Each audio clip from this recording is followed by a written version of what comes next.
joining you from the Laymen studio. Thank you for tuning in. Joseph was dead and his reign was over. A new Pharaoh had taken over. But sadly, this new Pharaoh does not know who Joseph was and how God led Joseph in the past. This new Pharaoh saw how the children of Israel were increasing in numbers, and he feared if their numbers will exceed more than the Egyptians themselves. So he decided he is going to kill all the male child. The Bible records in the book of Exodus chapter 2. Let us turn our Bibles to the book of Exodus chapter 2. It says, "And there went a man of the house of Levi, and took to wife a daughter of Levi. And the woman conceived and bare a son. And when she saw him, he was a goodly child. She hid him 3 months. When she could no longer hide him, she took for him an ark of bulrushes, and daubed it with slime and with pitch, and put the child therein. And she laid in the flags of the river's brink. And his sister stood afar off, to wit what would be done to him. And the daughter of Pharaoh came down to wash herself at the river. And her maidens walked along by the river's side. And when she saw the ark among the flags, she sent her maid to fetch it. And when she opened, guess what she saw? She saw the child, and behold, the baby wept. And she had compassion on him, and said, 'This is one of the Hebrews' children.' Then said his sister to Pharaoh's daughter, 'Shall I go and call to thee a nurse of the Hebrew women, that she may nurse the child for thee?'" Smart, huh? And Pharaoh's daughter said to her, "Go." And the maid went and called the child's mother. Good planning.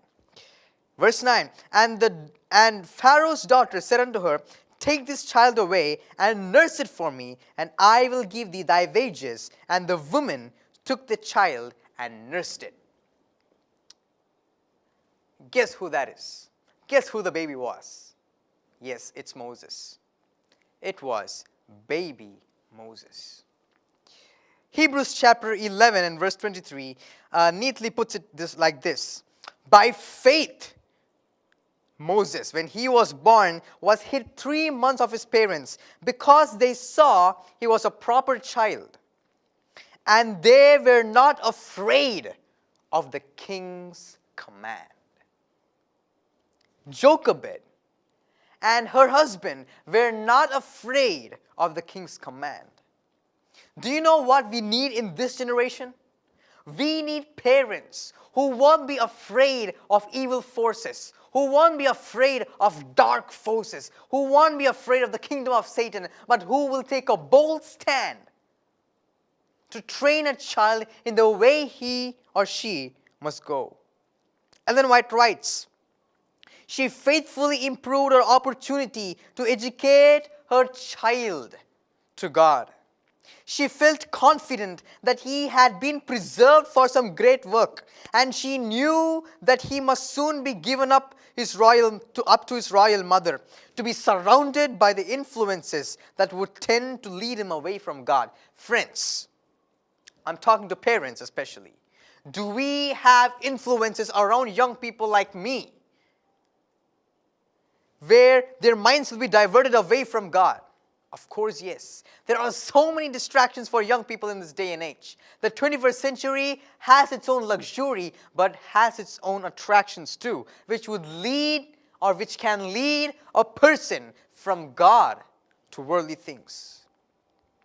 She endeavored, talking about the mother of Joseph, to imbue his mind with the fear of God and to love of truth and justice, and earnestly prayed that he might be preserved from every corrupting influence.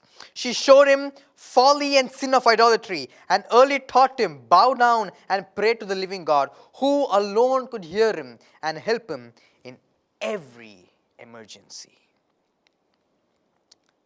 She continues to say, "From his humble cabin," talking about Moses, "he was taken to the royal palace, to the daughter of Pharaoh, and he became her son. Yet, even here, he did not lose the impressions received in childhood. The lessons learned at his mother's side could not be forgotten. They were a shield from pride, the infidelity, and the vice that flourished amid the splendor of the court. You know what Ellen White concludes here? Amazing. Listen to this. The whole future life of Moses, the great mission which he fulfilled as the leader of Israel, testifies to the importance of the work of the Christian mother. There is no other work equal than this. What a statement. The whole future life of Moses and the great mission, what he did, leading the children of Israel. I mean, it's not an easy job. So many people laxed together, leading them from Egypt to the land of Canaan. Oh my goodness. Friends, I want to let you know, parents play a very important role in training of godly children. Today, young people are being bombarded by sin. They are being influenced by peers. They are searching for life's purpose. You know, I meet a lot of friends my age who cut themselves, who wanted to suicide, and I myself wanted to do it. Well, all these friends are searching for meaning and purpose in life. And parents are called to attend to these children, to show them the God in whom they can trust, to show them the God in whom they can believe, and to commit their life to Him. It is also the duty of the church and the school to mold the characters of young people for eternity. Well, that's not my message though. The Bible says in Acts chapter 7 and verse 22, Acts chapter 7 verse 22, it says, "And Moses was learned in all wisdom of the Egyptian, and was mighty in words and in deeds." At the court of Pharaoh, Moses received the highest civil training and military training. His ability as a military leader made him a favorite with the armies of Egypt, and he was generally regarded as a remarkable person. History records Moses was a historian, he was a poet, he was a philosopher, a general of the armies, and a legislator. What a guy he was. You know, when I picture Moses or imagine Moses, this is how I picture. This guy Moses was handsome. He was well built. He was not like me, so thin. I mean, this guy had muscles in him. And not just that, he had wisdom. He was physically, mentally, spiritually awesome. I would call Moses the man. Or, you know, the 21st century, I would call Moses the dude. You know, Moses was such an amazing person. He got the highest of education. He was strong in mind and in physical structure. This guy was really the dude. Well, that was Moses when he went to the school of Egypt. You know what happens? The Bible says in Acts chapter 7 and verse 23. "And when he was full 40 years old, it came into his heart to visit his brethren, the children of Israel. And seeing one of them suffer wrong, he defended him and avenged him that was oppressed, and smote the Egyptian. For he supposed his brethren would have understood how that God by his hand would deliver them, but they understood not." You know, Moses understood that God has a purpose for him, that God has a plan for him. That is to deliver the children of Israel from this bondage in Egypt and take them to the land of Canaan, a land flowing with milk and honey, to the promised land. That was the mission. It was a great mission that Moses had. The Spirit of Prophecy says,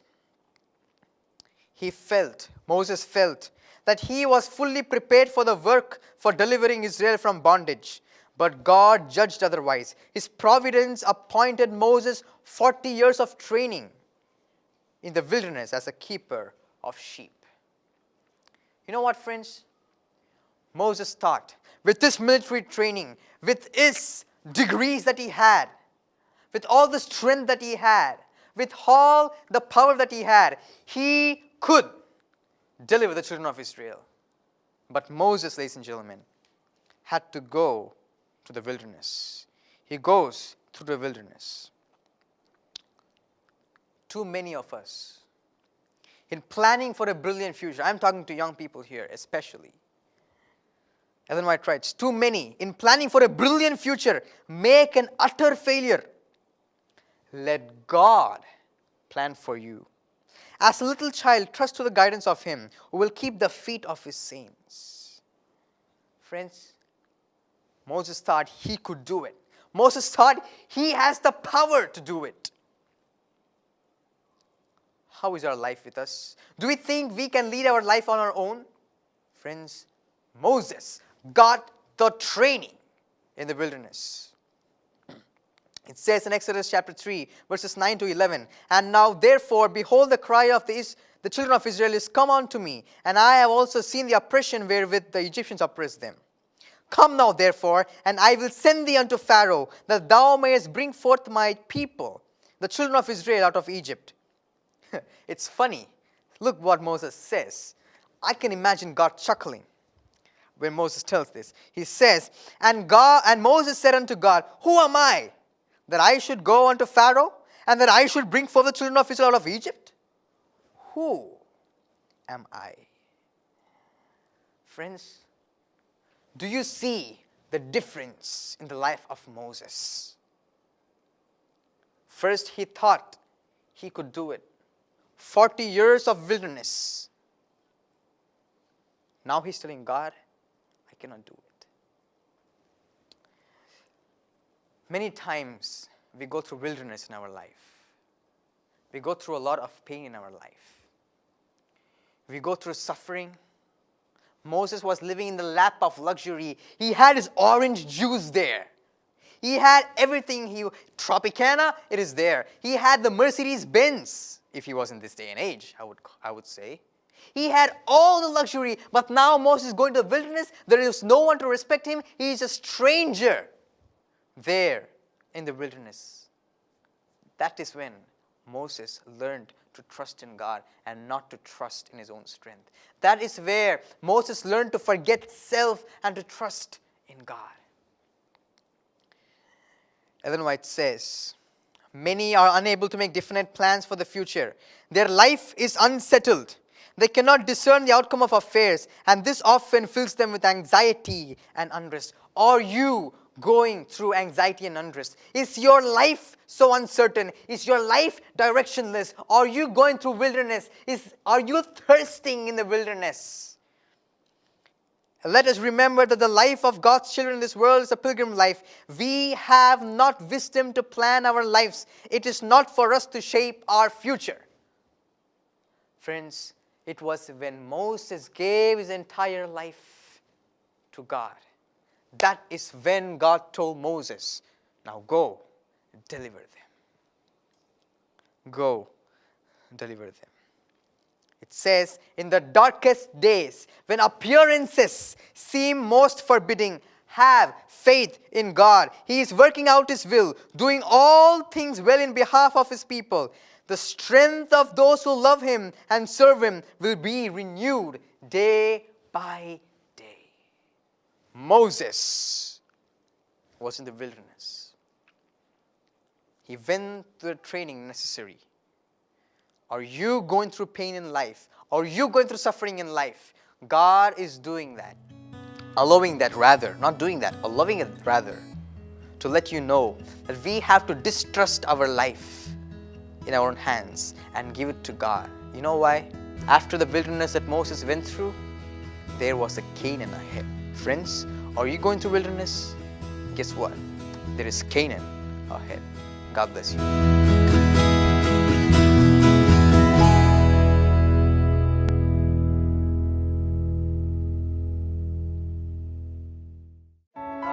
Sections of people from all over the world have different views about who God is and who He is not. Well, friends, you see, the character of God has a huge impact on us.